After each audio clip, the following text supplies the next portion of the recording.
कौन जो विषय है जो राज्य सरकार के कर्मियों का प्रमोशन से संबंधित है, उस पर निर्णय हुआ है। आज मैं उसके बारे में सभी को जानकारी देना चाहूँगा। राज्य सरकार अभी तक जो व्यवस्था थी, माननीय सर्वोच्च न्यायालय में जो मुकदमा चल रहा था और स्टे लगा हुआ था, उसके कारण से राज्य सरकार सभी जो कर्मचारी और पदाधिकारियों को कार्यकारी व्यवस्था के रूप में अपने ही वेतनमान में प्रभार देती थी। इसका मतलब ये है कि जो जूनियर इंजीनियर थे वो कार्यपालक अभियंता के चार्ज में थे अपने ही वेतनमान में। कार्यपालक अभियंता कुछ मामलों में अधीक्षण अभियंता के और चीफ इंजीनियर के भी चार्ज में थे अपने ही वेतनमान में। इसी प्रकार सहायक प्रशाखा पदाधिकारी के चार्ज में थे। तो जो सभी संबंधित हमारे पदाधिकारी और कर्मचारी हैं, जैसे डिप्टी कलेक्टर में देखा जाए तो जिनको जॉइंट सेक्रेटरी में होना था, वो जॉइंट सेक्रेटरी के प्रभार में तो हैं, किंतु डिप्टी सेक्रेटरी का वेतन लेते थे। तो राज्य सरकार ने यह निर्णय लिया है कि एक नियमावली गठन की गई और इस पर मंत्रिपरिषद में स्वीकृति दिया गया। अब यह निर्णय लिया गया कि अब उच्चतर पद धारक लोक सेवक को उच्चतर पद का वेतनमान और सभी सुविधाएं दी जाएंगी। मतलब अगर वो डिप्टी सेक्रेटरी हैं किंतु जॉइंट सेक्रेटरी का कार्य कर रहे हैं तो जॉइंट सेक्रेटरी का उनको वेतनमान भी दिया जाएगा और उनका उनका जो भी सुविधा जॉइंट सेक्रेटरी होगी। अगर जूनियर इंजीनियर है, वो कार्यपालक अभियंता का चार्ज में है, तो कार्यपालक अभियंता का जो प्रमोशन के माध्यम से, अब कार्यपालक अभियंता के माध्यम से अगर कार्यपालक अभियंता का प्रमोशन के पद पर हैं तो उनको वेतनमान दिया जाएगा। व्यवस्था ये की गई है क्योंकि मामला अभी भी आरक्षण से संबंधित जो प्रोन्नति में आरक्षण का संबंध मामला अभी भी सर्वोच्च न्यायालय में लंबित है। उसके आलोक में उसको ध्यान में रखते हुए राज्य सरकार ने जो सारे पद हैं उसमें से 16 और 1% जो अनुसूचित जाति और जनजाति के जो पद हैं उसको अलग पहले कर ले लिया जाएगा। इसका मतलब है कि अगर 100 पद हैं, 100 पद किसी वर्ग में हैं तो 16 पद उसमें से हटा लिए जाएंगे और एक पद 16% अनुसूचित जाति का और 1% अनुसूचित जनजाति का, जो 17 पद हैं उसको पहले हटा लिए जाएंगे। मतलब कि आपका 83 पद बच जाते हैं। अब इस 83 पद में जो सामान्य रूप से जो प्रमोशन होता है वो कार्य किया जाएगा और उसके पश्चात यह देखा जाएगा कि हर वर्ग में, हर लेवल पे, जेई में, एई में या जॉइंट सेक्रेटरी में, डिप्टी सेक्रेटरी में या सहायक में, प्रशाखा पदाधिकारी और अन्य सभी वर्गों में यह देखा जाएगा कि जो अनुसूचित जाति और जनजातियों का जो रिप्रेजेंटेशन है वो उचित है या नहीं, उपयुक्त है या नहीं है। मतलब कि जब आप जनरली उसको आप प्रमोट करेंगे तो यह संभावना बन सकती है कि कुछ अनुसूचित जाति और जनजाति का रिप्रेजेंटेशन उच्चतर पद में कम हो जाए, तो उतना वेकेंट रखा जाएगा। मतलब कि 83 जो पद हैं, 83 पद में से जब आप प्रमोट करेंगे तो उसका 16% आपका अनुसूचित जाति का रिप्रेजेंटेशन होना चाहिए और 1% अनुसूचित जाति का होना चाहिए। मैंने 100 में से पहले आपने 16 हटा दिया अनुसूचित जाति जनजाति का, रिजर्व अनुसूचित जाति का, और 1 आपने हटा दिया अनुसूचित जनजाति का, तो 17 तो पहले आपने हटा दिए। अब उसको फ्रीज कर दिया कि उस पर कोई प्रमोशन नहीं होगा क्योंकि माननीय सर्वोच्च न्यायालय में ये विवाद, ये मामला अभी भी लंबित है। तो बच गए आपके 83 पद। नहीं, आप पहले 100 पद, जैसे किसी में, जैसे जब आपका एग्जीक्यूटिव इंजीनियर का ले लीजिए या तो 100 पद हैं, 100 पद में पहले आप 16 और 1 आप पहले हटा लेंगे, 17 हट गए तो बच गए आपके 83 पद में। अब आप सामान्य रूप से इसको प्रमोट करेंगे, पूरी एक सीनियरिटी लिस्ट बनाएंगे सभी का। अगर आपको एग्जीक्यूटिव इंजीनियर में करना होगा तो असिस्टेंट इंजीनियर की एक लिस्ट बनेगी, तो असिस्टेंट इंजीनियर की लिस्ट में सीधा एक बार प्रमोट करेंगे आप सभी को, मतलब सामान्य रूप से सीनियरिटी इसके हिसाब से। लेकिन यह संभावना है कि क्योंकि अनुसूचित जाति जनजाति अपने अलग अलग जगह पे हैं सीनियरिटी की लिस्ट में, वो कहीं हो सकता है कि वो जब फाइनली 83 में जब प्रमोशन होगा तो हो सकता है वो 16 और 1 में, और मतलब 16% इस 83 का 16% और 83 का 1% भरे नहीं होंगे। तो यदि नहीं भरते हैं तो उसको खाली रखा जाएगा और उसके बारे में बाद में निर्णय लिया जाएगा। अब बिल्कुल क्लियर हो गया हमें, इसमें कोई डाउट नहीं है। पहले फॉर्मूला देखिए, पहले आप कार्यपालक अभियंता का ले लीजिएगा, 100 पद हैं आपके, 100 पद में पहले आपने 16 पद आपने हटाए अनुसूचित जाति का और 1 पद आपने हटाया अनुसूचित जनजाति। 17 पद आपने फ्रीज कर दिए, उस पर कोई प्रमोशन नहीं होगा और कोई पदस्थापन नहीं होगा। तो केवल अब पदस्थापन होगा 83 में। अब 83 के लिए आपके पास एक सूची है असिस्टेंट इंजीनियर की, सहायक अभियंताओं की, उसकी वरीयता सूची है। आप उस वरीयता सूची के हिसाब से उसको प्रमोट करेंगे। जब आप उस वरीयता सूची के हिसाब से प्रमोट करेंगे तो हो सकता है कि आप जब वरीयता जनरल मतलब सभी को एक साथ सामान्य मांग के आप प्रमोट करेंगे एक वरीयता सूची के हिसाब से, तो ये संभावना है कि जब कार्यपालक अभियंता में प्रमोट कर रहे होंगे तो उनका जो अनुसूचित जाति और जनजाति का रिप्रेजेंटेशन जो है वो 16 और 1 से कम हो सकता है। कुछ जगह हो सकता है, प्रशाखा में हो सकता है, या सहायक से वरीय में हो सकता है, या अंडर सेक्रेटरी से डिप्टी सेक्रेटरी में हो सकता है कम हो जाए। तो आप उतना पद खाली रखेंगे जितना भरा नहीं जाता है। मतलब ये बिल्कुल स्पष्ट है। 16 और 1 का आप हिसाब से आप उसको चेक करेंगे कि वास्तव में 16 और 1% प्रमोट हुए या नहीं हुए। यदि उतने प्रमोट नहीं होते हैं तो उतने पद खाली रखे जाएंगे और उस पर बाद में निर्णय लिया जाएगा कि उन पदों को कैसे भरा जाए। नहीं, इसमें भी हो गया 83, टोटल 83 में हुआ। आप 83 मानकर आप प्रमोट करेंगे पूरी वरीयता सूची को 1 मानते हुए, और ये चेक करेंगे प्रमोशन के बाद कि वास्तव में वो अनुसूचित जाति और जनजाति का रिप्रेजेंटेशन का जो फॉर्मूला है 16 और 1 वो वास्तव में मेंटेन इस 83 पदों में हो रहा है नहीं हो रहा है। अगर नहीं हो रहा है तो उतने पद खाली रखे जाएंगे और उस पर सरकार बाद में निर्णय लेगी।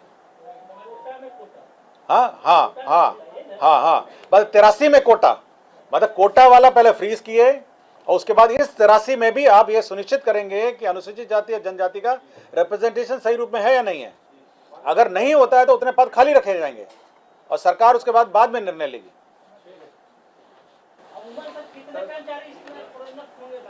पूरे राज्य के सभी, पूरे राज्य के, पूरे आपके मतलब जिला स्तर के कर्मचारी हैं, आपके राज्य स्तर के हैं, संवैधानिक पूरे कार्य बहुत ज्यादा होंगे। आपके पुलिस व्यवस्था में भी प्रमोशन होगा, आपके इंजीनियरिंग व्यवस्था में होगा, आपके डिप्टी कलेक्टर्स में होगा, जितनी राज्य सेवाएं होंगी, फिर जिला स्तरीय काडर भी है, बहुत सारा है। तो बड़ी आपका पंचायत से नीचे वाले भी तो हैं, आपके जिला स्तरीय काडर भी तो आपका है।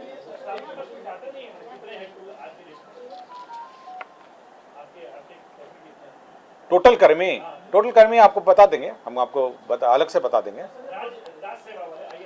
हाँ, राज्य सेवा वाले होंगे करीब, मेरे ख्याल से हमको 4 लाख से ऊपर ही होंगे। अभी बहाली जोड़ जाड़ के आपका 4-5 लाख के आसपास होंगे।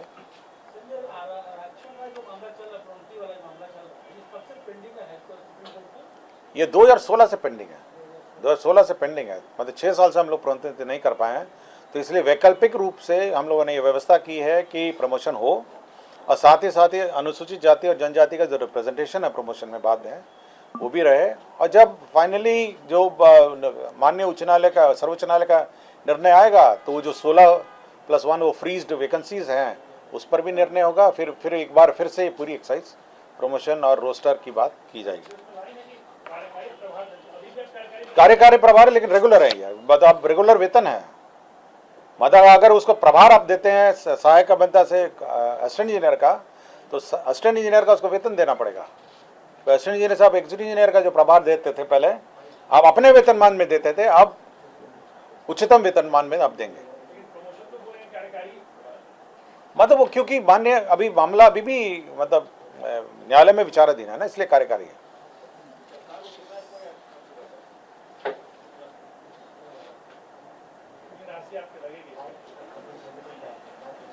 वो अलग है, बट ये टोटल पूछ रहे हैं, टोटल कर्मचारी होंगे एक साथ क्या पूछ रहे हैं। तो इसमें यही है कि भविष्य में नियमित प्रोन्नति अगर माननीय उच्च न्यायालय, माननीय सर्वोच्च न्यायालय का अन्यथा ऑर्डर होगा तो सभी लोग अपने अपने जो प्रोन्नति पाए हैं वो अपने अपने पद पे वापस चले जाएंगे। और किंतु जो वेतन इस बीच में उन्होंने लिया होगा या सुविधा ली होगी वो उनसे वसूलनीय नहीं होगी। मतलब अगर सर्वोच्च न्यायालय का जो भी फाइनल डिसीजन होगा तो सभी लोग अपने अपने पद पे वापस चले जाएंगे, लेकिन हम लोग वसूलेंगे नहीं उनका वेतन। क्लियर हो गया सब ये। और रोस्टर का जो बिंदु है, क्योंकि हम लोग फॉर्मूला अलग है, तो तब तक ये स्थगित रहेगा। रोस्टर का जो हम लोग का व्यवस्था है प्रमोशन में, पहले रोस्टर बिंदु हिसाब से होता था, अब पूरा एक ही सीनियरिटी लिस्ट होगा और फिर हम लोग चेक करेंगे कि अनुसूचित जाति और जनजाति का रिप्रेजेंटेशन उचित रूप में है। और इस संबंध में किसी को कुछ पूछना है? ठीक है, धन्यवाद। मंत्रिपरिषद ने एक निर्णय गृह विभाग से संबंधित लिया है। वामपंथी उग्रवाद प्रभावित राज्यों में केंद्र प्रायोजित विशेष आधारभूत संरचना योजना के अंतर्गत 2022-26 से तक का 37 करोड़ 83 लाख का योजना स्वीकृत किया है। 37 करोड़ 83 लाख का ये 22 से 26 का है। ये इंफ्रास्ट्रक्चर का, उग्रवादी क्षेत्रों में इंफ्रास्ट्रक्चर का योजना है। बिहार पंचायत सेवा नियमावली 2010 में संशोधन किया गया है और इनकी जो सेवा नियमावली में अब 4 स्तर के होंगे। मूल कोटि होगा प्रखंड पंचायती राज पदाधिकारी का, प्रथम प्रोन्नति स्तर होगा व्याख्याता, मुखिया, सरपंच प्रशिक्षण संस्था और जिला पंचायती राज प्रशिक्षण संस्था। तो प्रशिक्षण संस्था के जो व्याख्याता और जो प्रशिक्षण संस्था के ये होंगे इंचार्ज होंगे, वो प्रथम प्रोन्नति का होगा। द्वितीय प्रोन्नति स्तर होगा अपर जिला पंचायती राज पदाधिकारी और अपर मुख्य कार्यपालक पदाधिकारी जिला परिषद। और तृतीय प्रोन्नति स्तर होगा जिला पंचायती राज पदाधिकारी से प्राचार्य, सहायक निदेशक, मुखिया सरपंच प्रशिक्षण संस्था, जिला पंचायती राज प्रशिक्षण संस्था, राज्य स्तरीय प्रशिक्षण एवं शोध संस्था। तो 4 स्तर का है। तो 4 स्तर का पुनर्गठन किया गया है। हम आपको दे देंगे 4 स्तर का, मैडम 4 स्तर का आपको दे देंगे, आप बांट दीजिएगा। तीसरा है जो राष्ट्रीय सुरक्षा के दृष्टिकोण से जो प्रोक्योरमेंट की व्यवस्था है, GFR 2017 के नियम 144(11) के में संशोधन किया है। प्रोक्योरमेंट मतलब जो टेंडर वेंडर में कौन भाग लेंगे और कौन नहीं भाग लेंगे, इसमें केवल राष्ट्रीय सुरक्षा के दृष्टिकोण से ऐसी संस्था डिबार्ड रहेंगी जो मतलब देश के राष्ट्रीय सुरक्षा से संवेदनशील जो देश हैं उनसे तालमेल रखती हो, उनके साथ साठगांठ करती हो, वैसे कंपनियों का टेंडर में भाग लेना वर्जित रहेगा। मतलब जैसे मैं कोई कंपनी भाग लेती है, अगर उस कंपनी का कोई एग्रीमेंट या डीलिंग या कुछ अरेंजमेंट किसी अन्य ऐसा देश से हो जो राष्ट्रीय सुरक्षा के दृष्टिकोण से उचित ना हो, तो वैसे कंपनियां भाग नहीं ले सकती। अभी कौन सा कंट्री नहीं है मुझे नहीं पता, लेकिन राष्ट्रीय सुरक्षा से के दृष्टिकोण से ऐसे कंपनियां, ऐसे देश से जो तालमेल रखते हों वो